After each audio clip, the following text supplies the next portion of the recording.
బంగాళాఖాతంలో ఏర్పడిన వాయుగుండం కోస్తాంధ్ర తీరం వైపు దూసుకొస్తోంది. వాయుగుండం అంతకంతకు బలపడుతోందని 48 గంటల్లోనూ తుపానుగా మారే అవకాశం ఉందని వాతావరణ శాఖ హెచ్చరిస్తోంది. దీనిపై పూర్తి వివరాలు మా ప్రతినిధి అశోక్ అందిస్తారు. Ashok, over to you.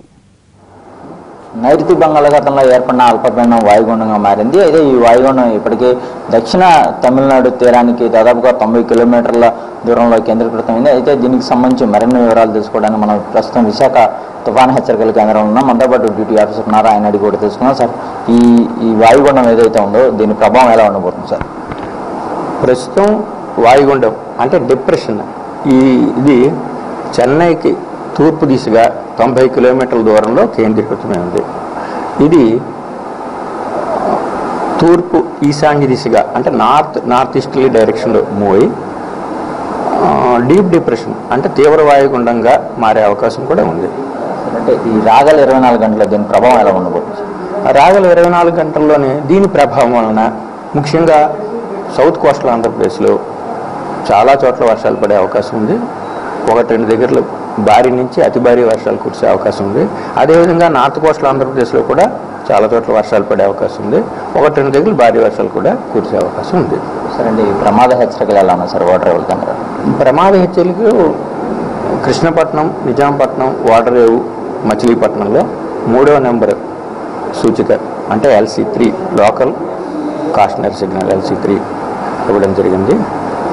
అదేవిధంగా ఈ మిగతా అంటే విశాఖపట్నంలోనే 1వ నెంబర్ సూచిక ఇవ్వడం జరిగింది. అంటే మత్స్యకారులకు అంటే ఎలాంటి హెచ్చరికలు జారీ చేశారు? అంటే తీరం వెంబడి గాలుల తీవ్రత అంత అవకాశం ఉంది?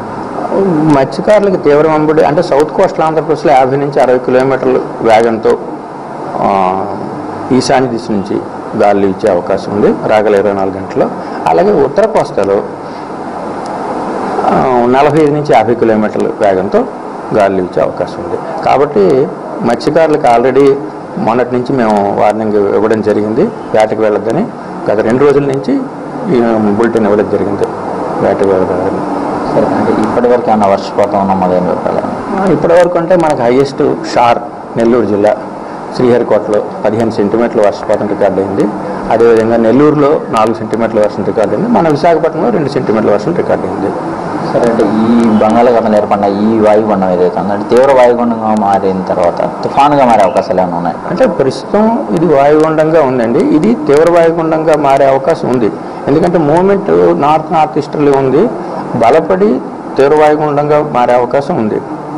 ఈ వాయుగుండం ఏదైతే ఉందో ఇది తీవ్ర వాయుగుండంగా మారే అవకాశం ఉంది. అయితే మరో 24 గంటల తర్వాత ఇది తుఫానుగా మారుతుందా లేదా అనేది కూడా తెలుస్తుందని విశాఖ తుఫాను హెచ్చరికల కేంద్రం అధికారులు తెలియజేస్తున్నారు. ఇది కూడా తాజా పరిస్థితి. కెమెరా పర్సన్ శివతో, అశోక్, NTV, విశాఖ.